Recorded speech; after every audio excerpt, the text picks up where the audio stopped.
Welcome to the Sauk Valley Media Debate, half debate, with the candidates for Illinois House District 90. With us tonight is Tom Demmer from Dixon, the Republican candidate. Tom Boken from DeKalb, the Democratic candidate, did not respond to our invitation to participate in this debate, so we will talk this evening with Mr. Demmer. Your first question, since we don't have to worry about who goes first, talk about the differences between yourself and your opponent, and what it is that makes you think you're a better candidate for this office. Well, I'll start by saying one of the differences is I'm here. I've been working for the last 14 months. I announced my candidacy for this position in August of 2011 and have been working hard since then over the last 14 months to get out to a wide variety of communities. This is a newly drawn district, so it covers now parts of 4 counties: Lee, Ogle, LaSalle, and DeKalb counties. In the past, you had a little bit more of a co-located district, a little bit more compact. Now it really stretches from here near the Lee-Whiteside County border all the way to Sandwich, south to Mendota, north all the way to past Byron and Davis Junction. It's a big district, and it takes a lot of time to be out on the road to listen to people and talk to people. So I've spent, I think I've walked in 23 parades.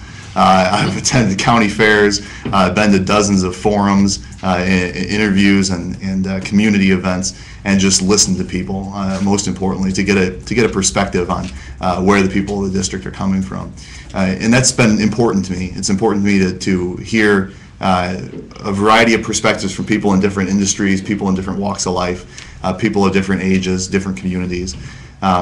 We have a lot in common. It's a area that has, as you travel across northern Illinois, people have a lot in common with one another, but there is a little bit different regional twist to things, and I think it's important to know that.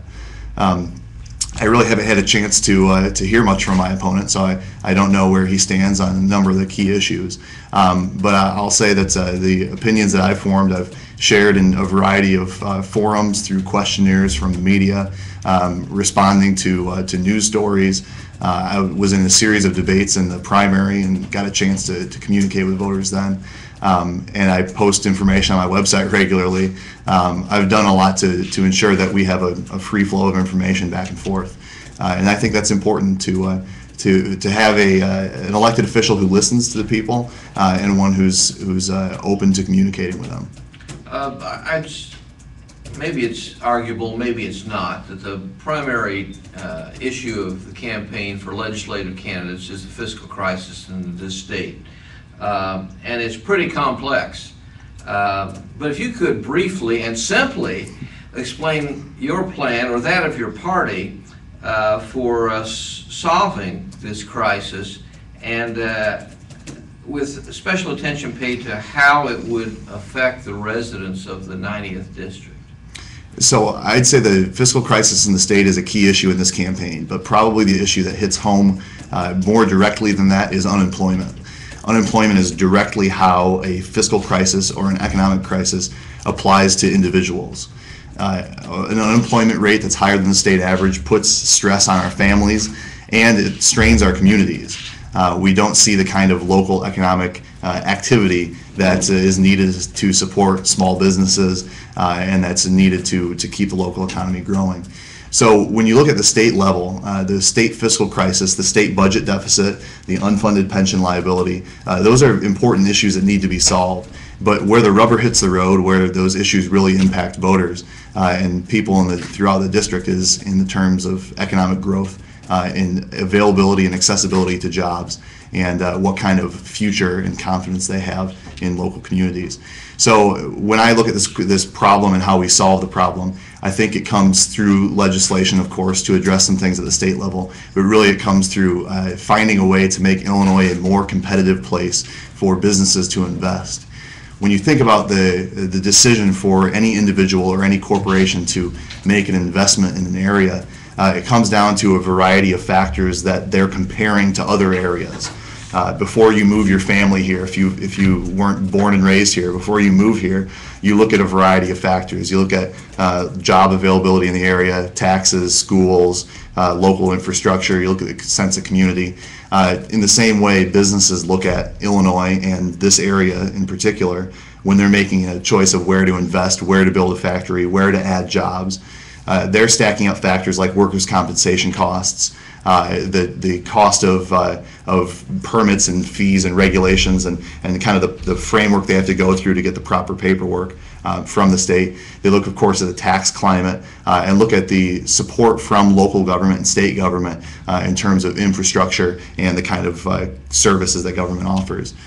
So when I look at the way that we can solve the economic crisis in Illinois, it's by making ourselves a better competitor when businesses are choosing a place to invest. And we can do that first by having true reform of workers' compensation. We passed kind of a half-hearted bill in the last legislative session that put really a very temporary fix by just knocking down the rates paid to healthcare providers. It didn't really do anything to address the fact that the same stream of people are coming through the door and seeking the same kind of payments and settlements. And we also need to address the fact that at the end of the last legislative term, we passed, the state of Illinois passed, and Governor Quinn signed a 67% tax increase on individuals and a significant tax increase on corporations. Taxes aren't the only part of the puzzle, but it sends a message that we're not very interested in new investment when we make significant tax increases that then don't turn around and help us at all in terms of the annual state operating deficit or the unfunded pension liability. So I think it's just about keeping in mind the fact that people have a choice. They don't have to come to Illinois. They don't have to come to the 90th district. We need to look at where we differ from our neighboring states and neighboring communities in that kind of puzzle that businesses want to put together when they're looking at adding jobs, finding some of the things that stick out like a sore thumb and taking a few steps to correct those. Well, it seems there's going to have to be obviously some spending cuts in the state of Illinois, from the state of Illinois to various agencies, schools perhaps. Where do you see the pain being felt in the 90th district? It's a good question. It depends on what kinds of state organizations are targeted. We've seen a couple threats from the governor of closures they've proposed the closures of some prisons, some mental health facilities. We have both in the 90th district. We have state, Illinois Department of Transportation has a significant presence in the 90th. It depends where the consensus is the cuts are going to come from. So far, they've been loaded in certain areas. I think when you look at spending cuts, you really have to come back to asking first the question of what's the state's goal in any category where we're spending. So what's the state's goal in education? In education, we need to get more students to graduate and make them college or career ready. We need to look then at the activities that schools are engaged in and the kinds of funding that schools get from the state and ask the question specifically, does that help us achieve our mission? We have some programs out there that are well-meaning but haven't produced results. One of those examples is a program to grow your own teachers. And so the idea behind that was that the state would pay for teachers to go through college and training programs in order to come back then to the district from which they graduated and serve as a teacher. Sounds like a great idea. So the numbers thus far, I don't have the exact numbers, but the state spent hundreds of thousands of dollars per teacher that they've actually been able to take through that process and get to come back to their own school district. So there are programs where you have to take a look and see does this help us achieve our goal, and is it an effective use of dollars right now? And there are places where we could say no to some of those issues. In your essay that appeared in Sauk Valley Media, I think you called for a repeal of the tax increase and the state income tax. Do you see a circumstance, is there any circumstance in which you would vote to extend that as part of a package to solve the problem so that we maintain that funding, or are you dead set that it needs to be repealed? It's tough to talk about a hypothetical package that would be so great as to outweigh the considerable burden that the tax increase puts on individuals and corporations. So, you know, you don't take anything off the table, but I oppose continuing the tax increase. Next question will come from David Giuliani, a reporter with Sauk Valley Media. David?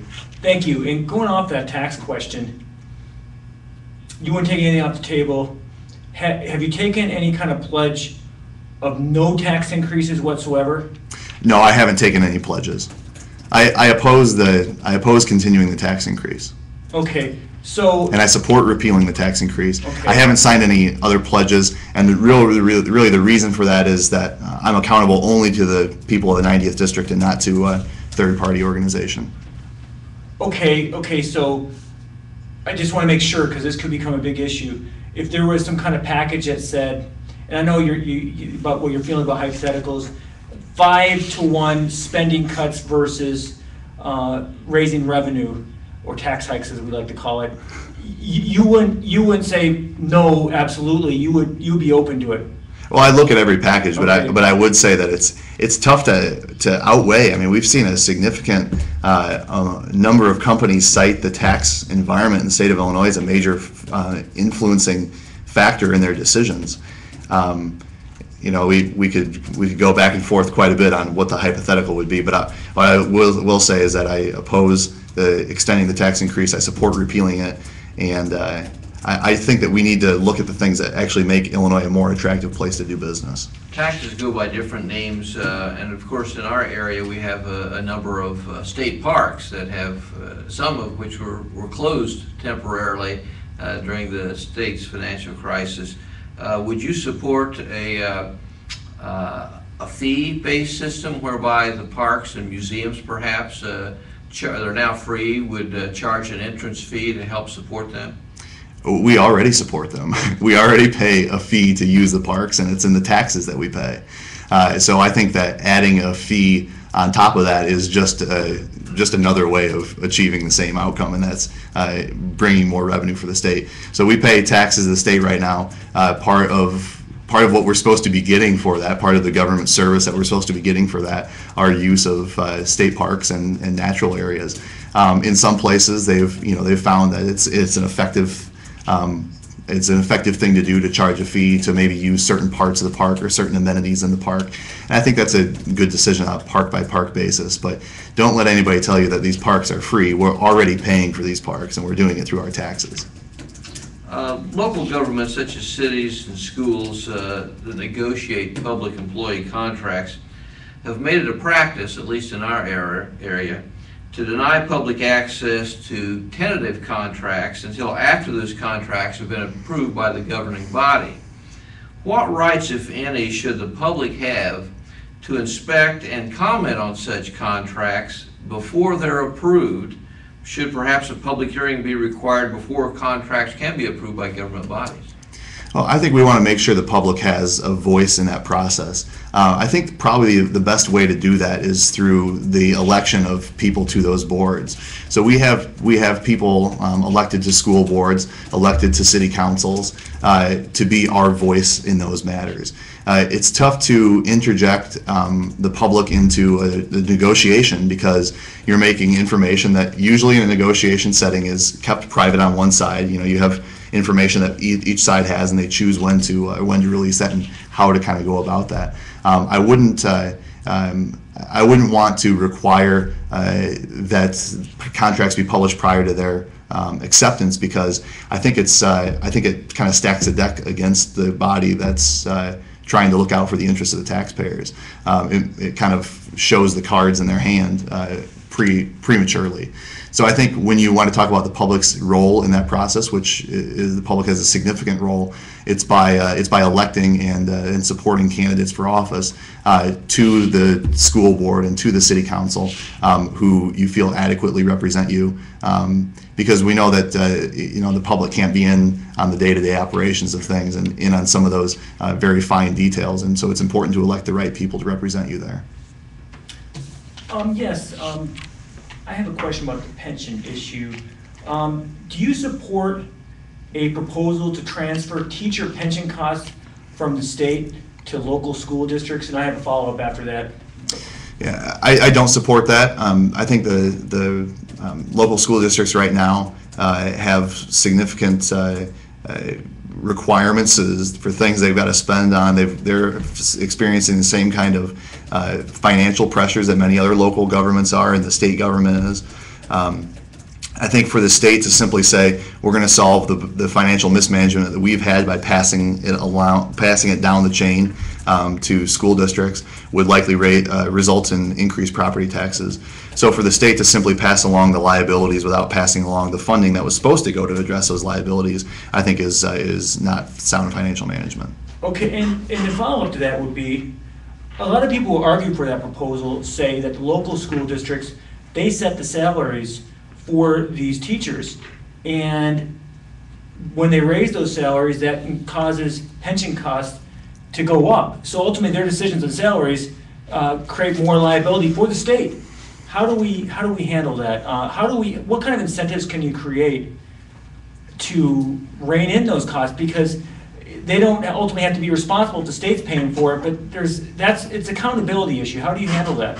Sure, and it's important that school districts who are entering into those contracts also have the responsibility to make good on the terms of those contracts.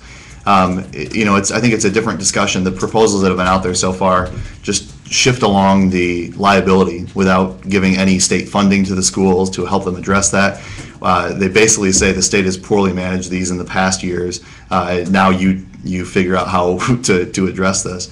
I'd be open to proposals going forward that said either we're going to transfer the liability and some of the revenue that we have that was supposed to address that, mm-hmm. or school districts will be liable for rates that exceed a certain level. I think it's a good financial practice to align the ability to enter into contracts with the responsibility to keep those contracts. But the talk or the discussion that's out there right now is really pretty lopsided in favor of the state that kind of just tries to wipe its hands of this problem it has and push it down the road. So are you saying, I just want to make sure, mm-hmm. to put regulation on school districts, kind of watch them more when they do these? Because if one school district does these high salaries, it's going to be more pension costs for the state per capita than another district. No, I would say you could establish today the state of Illinois is responsible for what share mm-hmm. that it has currently. There have been proposals that say for raises, for future raises that school districts negotiate into, the school district will bear costs related to those, or pass along the revenue that the state has that was intended to fund these, and try to allow school districts to use that to make good on those pension promises. I think that you have to look at it fairly. We absolutely can't pass along the liabilities of school districts because they're in no better position than the state is to make up for the significant shortfall. I don't know whether anyone has asked your opinion, but when somebody asks your opinion about this constitutional amendment on the ballot that makes it more difficult for the legislature to approve bills to enhance public employee pensions, what do you tell them? How are you going to vote? I hate to duck this question, but I was actually at a forum with another state legislator, and he said that there may be a law that says it's inappropriate for candidates to take a position on that. I really hate to duck that issue, but if not, I'd be happy to. If there's not such a prohibition out there, I'd be happy to share that with you in writing some other time. But for right now, I feel like I shouldn't answer that because I was at a forum where that same question was asked, and a law I was unfamiliar with was cited, and I'd like to look into that a little bit before I answer that. On advice from counsel. That's right, advice from counsel. The candidate declines to answer the question.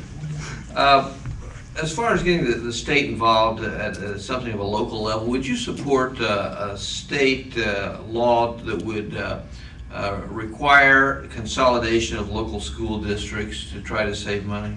I don't think the state's the right person to make that determination.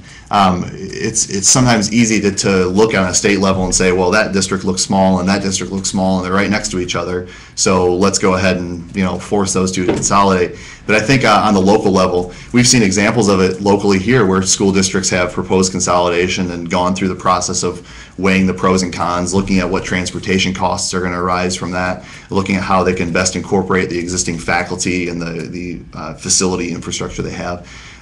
So I would say that it's a prudent financially for school districts who feel pressure to look at the options available to them, including consolidation. But I wouldn't support the state forcing consolidation. I think Springfield's not the place to make that decision. The right decision or the right place to make that is in a local school district who's feeling that pinch right now. Okay, I'm going to give you a hypothetical question, but it's going to be a happy hypothetical for you. Assume Republicans take control of the Illinois legislature, the House and the Senate. States such as Illinois, blue states, when they get red legislatures like Wisconsin, pretty aggressively take up the agenda of the American Legislative Exchange Council.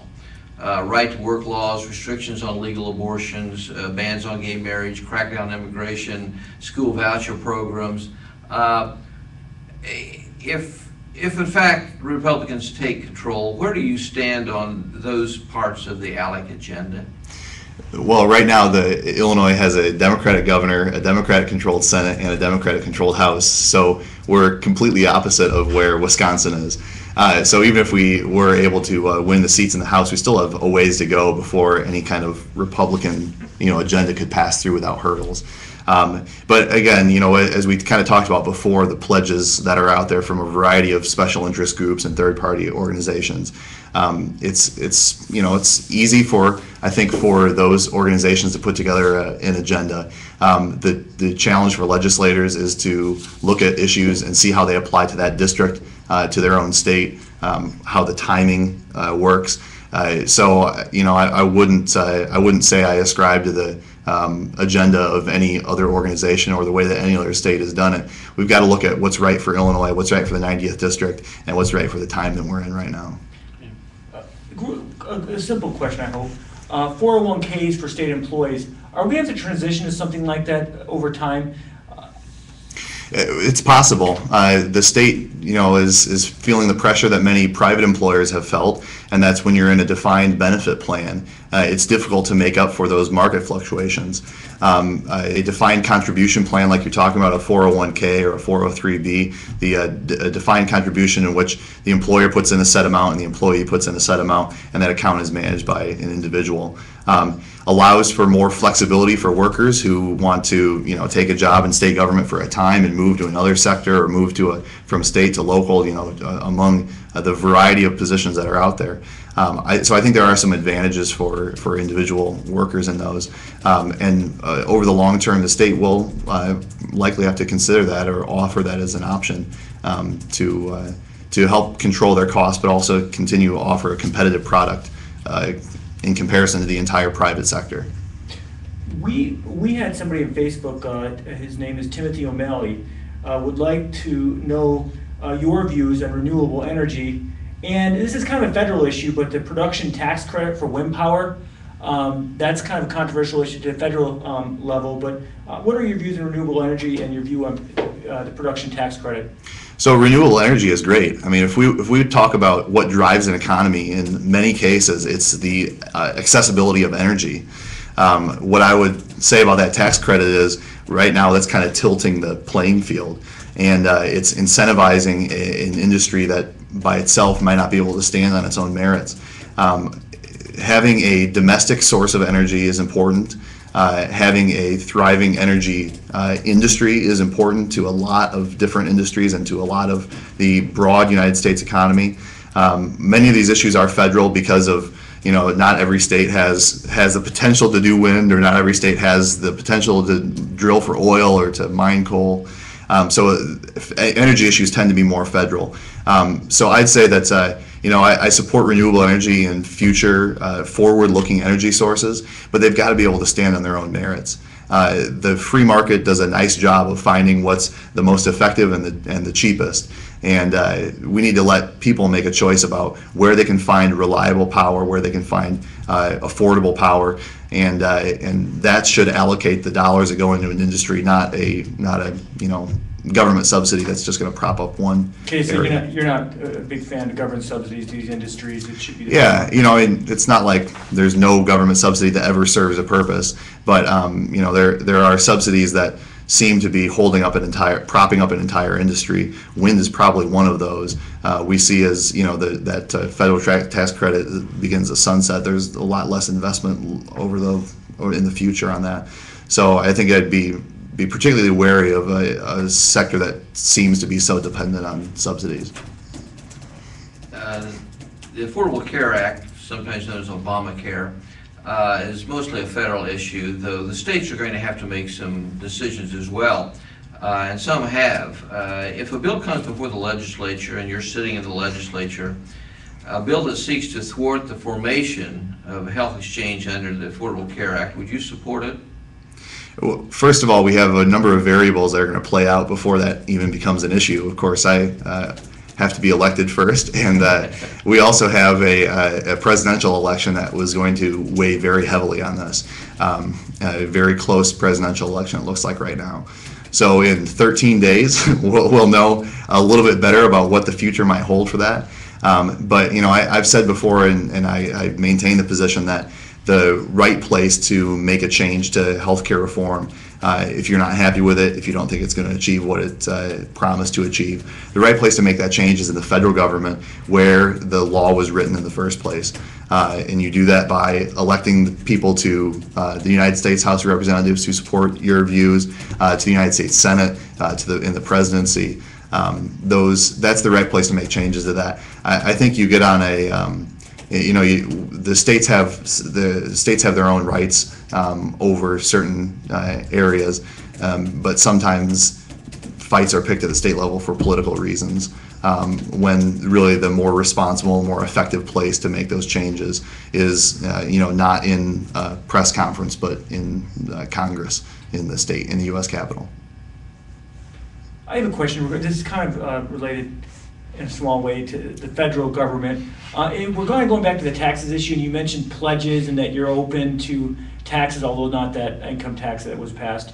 But when you look at the federal level, and most Republicans signed the Grover Norquist pledge, do you view that as not the right step to make a total vow of no tax increases? How do you view that?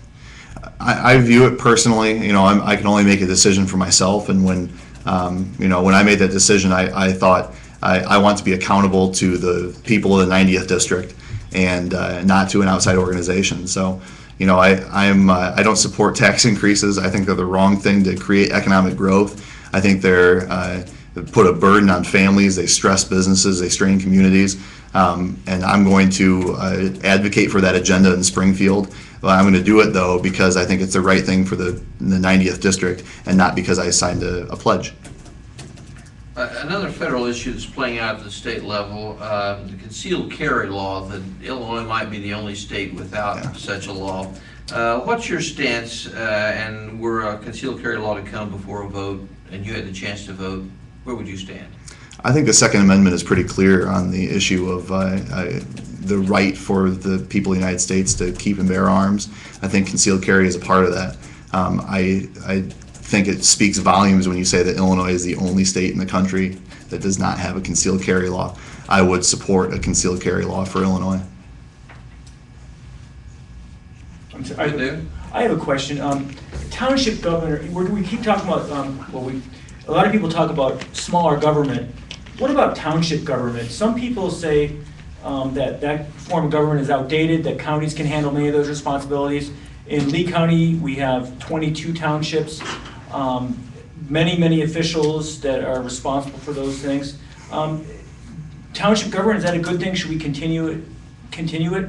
Well, I think if we're looking at township government because of financial issues, individual townships, like we talked about with school districts, it's a lot more responsible and effective course to take to have townships who are feeling financial pressure look at options to, maybe combine with a nearby township. The reason I don't take a broad stroke on this is because you have a different relationship with a township depending on where you live. If you live in a city, there's a lot more city roads, there's probably more state roads, more services are provided by other levels of government. But for some people in rural areas, township government is really their one tie to government.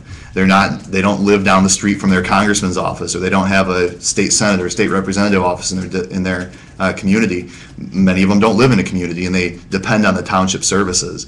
Those services would still have to be provided even if townships weren't here. And there's other services and things that township offices serve as a link between government and people for. So it's not like we could eliminate townships and be okay. If we eliminated townships, we'd have significant responsibilities that would have to be allocated to other areas of government.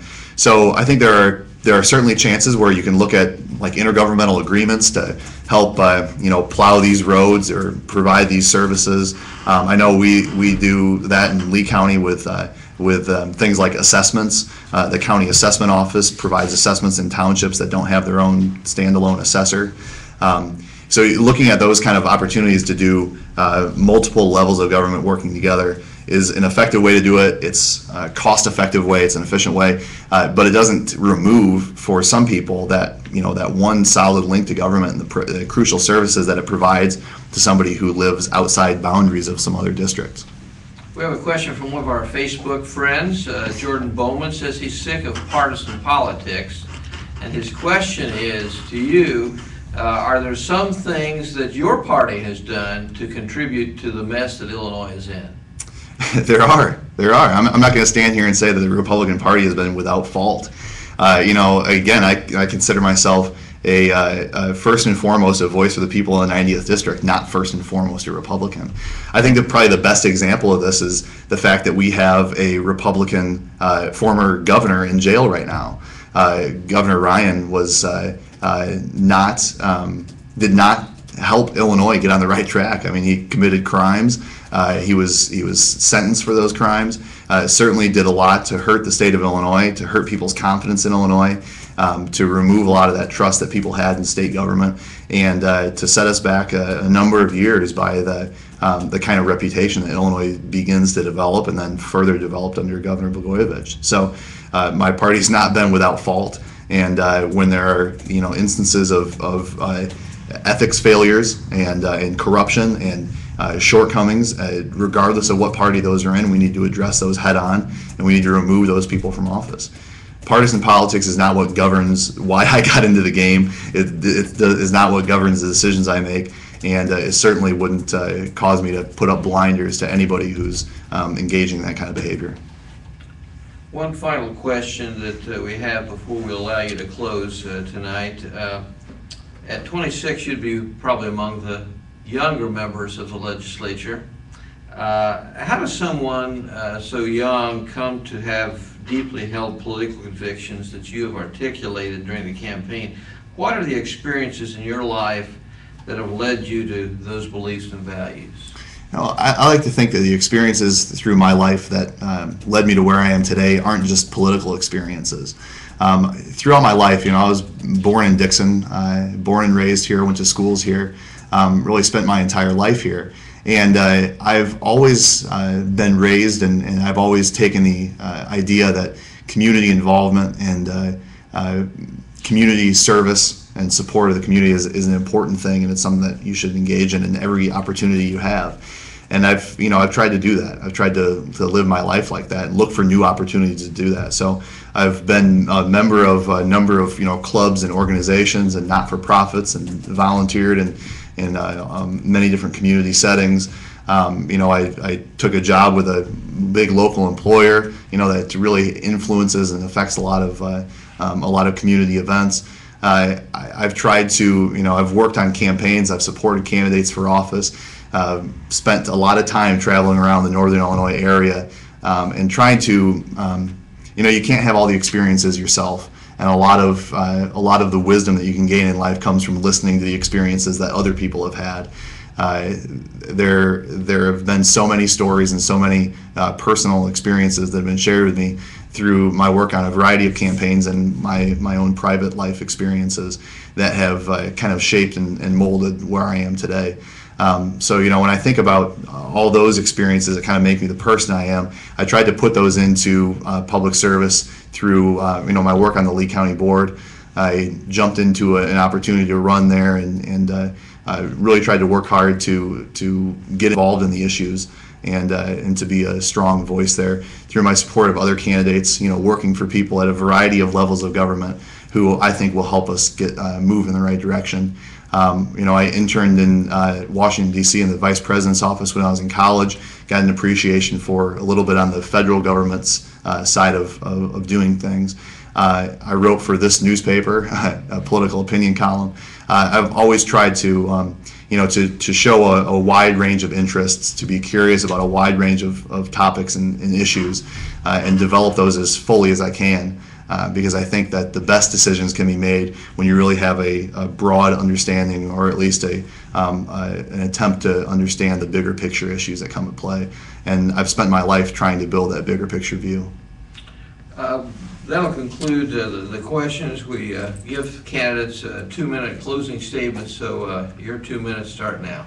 Well, I appreciate it, and thanks for the invitation to come do this today. I've had quite a few chances to get in front of groups in theaters and forums and town halls and a variety of different formats, and this is the first that we've been able to live stream online. So I appreciate your forward-looking and embracing technology here. This is a neat way to let people who maybe couldn't drive to the same place that, people have busy lives, and this is a good link to let us be able to get out a message without saying you've got to be, at this spot at this time in order to hear it.